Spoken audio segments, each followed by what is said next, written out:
What's going on YouTube? My name is Ty with the Dividend King. And before I start this video, I just want to say I'm not a financial advisor. I'm not getting financial advice. You invest and save at your own risk. This video is for fun. I'm playing around. Don't take me seriously, right? Title of the video is saving versus investing. This is a topic that is hard to explain, but I put it this way. Growing up, I always taught to save. Put money in savings, put money in savings, put money in savings. Save, save, save. And saving is great. Don't forget, saving is good. If something comes up, refrigerator, car, medical, dental, something comes up, you can immediately pull that money out of savings, put your check in, and you have the money on hand. So I'm not arguing that part. I'm not arguing that part. That part is legitimate. Stuff happens when you have kids, or like medical, dental, car, HVAC unit goes out. So after the house, all that's valid. That's a good reason. I think everyone should have a savings account. You should put money in savings just in case. But I'm reading a article here from CBS News. I don't know how you take that because kind of biased, but it says most Americans cannot afford $1,000 emergency expense report fines, and people are finding issues with a busted refrigerator or car trouble or medical issues. A new survey said more than 1,000 U.S. Americans about ability don't have more than $1,000 to handle a surprise bill. They said the study found that 59% of Americans in 2025 does not have enough savings to cover an expected $1,000 emergency expense. And it says here, we are essentially a paycheck to paycheck nation, says a senior economic analyst, Mark Hamrick. So, not sure if it's true or not, but let's go on face value.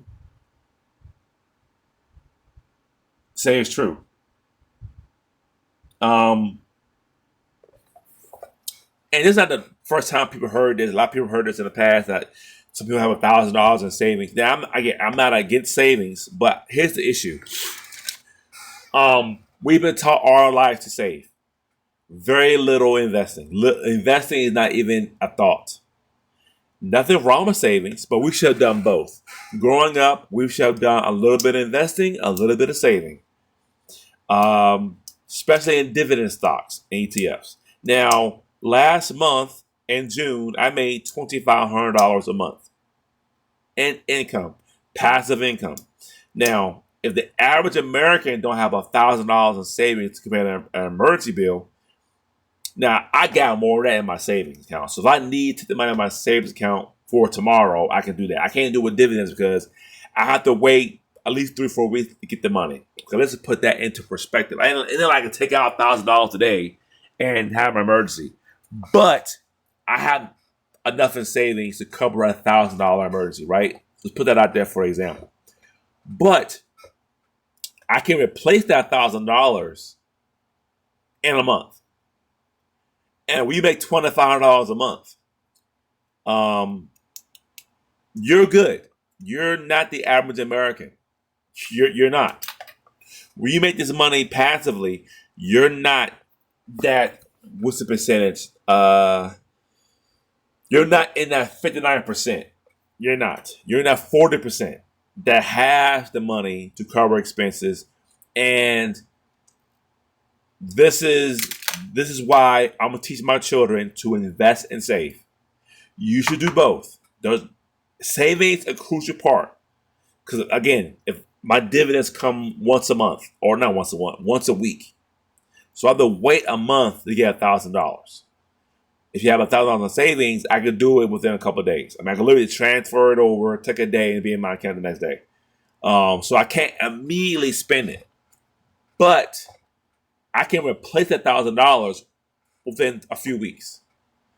And that you could do that too. You again. This is why I love income investing. If you have $1,000 emergency today, I have it in my mistake. Make sure you have that in your savings account, at least a few grand. So you got to take out $1,000 for whatever. Okay, boom. So I your savings account.